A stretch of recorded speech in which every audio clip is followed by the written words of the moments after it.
My name is Brittney Hofer. I am a third-year graduate student.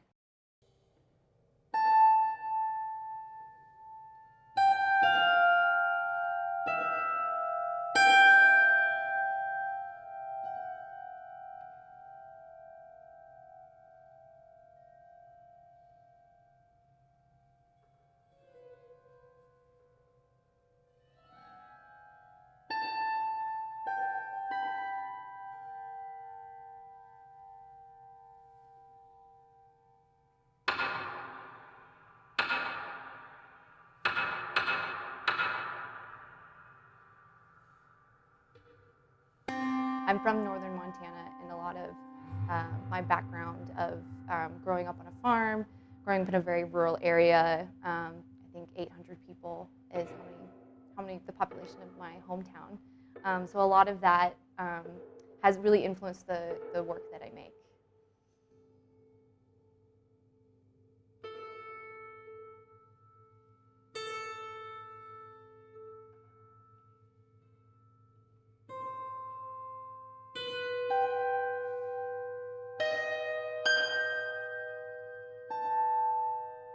So mediums that I use with my work, it's really, those are dictated by the content and the context that I'm talking about.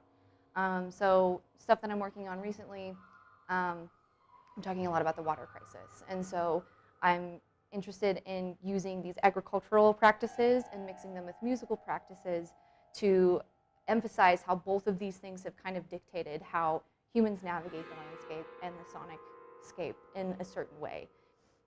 And so the mediums that I use, I usually use welding for structural things.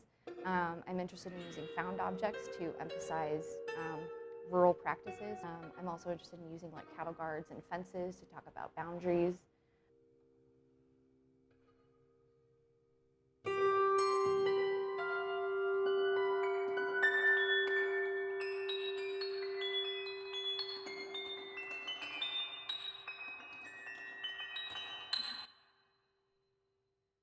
So it is kind of, like I'm an artist, like why I do enjoy the interdisciplinary act of being an artist and kind of branching out and using these other places of research to emphasize these ideas that I'm talking about.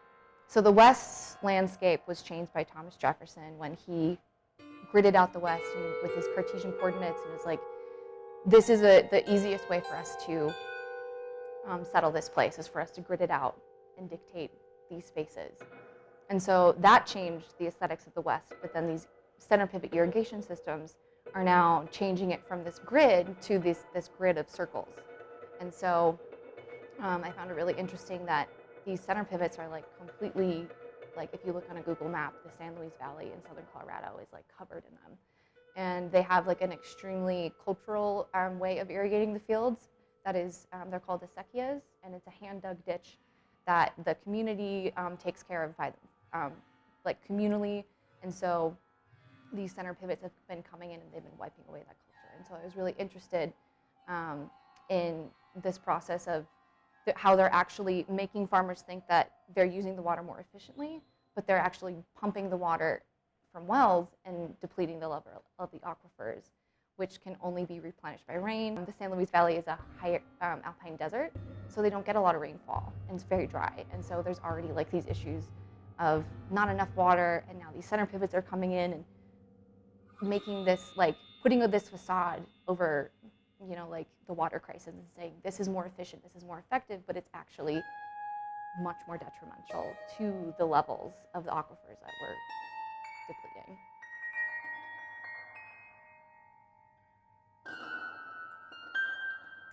I subvert the normal idea of what classical Western music notation is. And similar to like John Cage or Paulina Liveros, Alvin Lucier, people like that, as an artist, I take these shapes and these lines and I almost make like a map that can be read sonically and by a musician.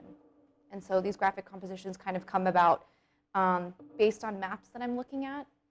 And I'm also kind of taking my artistic license to talk about movement and pitch. It's really like a mixture of looking at a map and then thinking about the context of what I'm talking about. So a piece that I'll show you in a little bit, I was looking at a graph So it wasn't necessarily a map, but it was a graph of the decline of the aquifer. And so I kind of remapped that into a composition. It's based on the indeterminacy of the way that it's played, meaning there aren't necessarily set specifics except for the score that's set in front of you.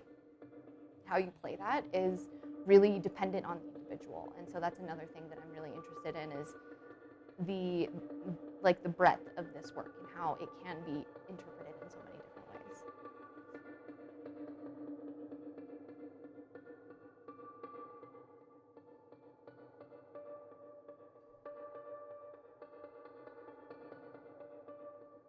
As a visual artist, I've been doing a lot of research into the senses, the bodily senses, and how when you view art, you're really, and not even just art, when you're like being a person in the world, like you orient yourself with more than just your eyesight. And within Western culture, eyesight or vision has dominated all the other senses, and in thinking that it's like the most important, and that kind of like pushing all of the other ones to the side. Experiencing things is so much more than just looking at it. And so I'm really interested in like the haptic ability of like, being able to touch things, like, and like how your skin can kind of see as well. So like all of the senses are working together.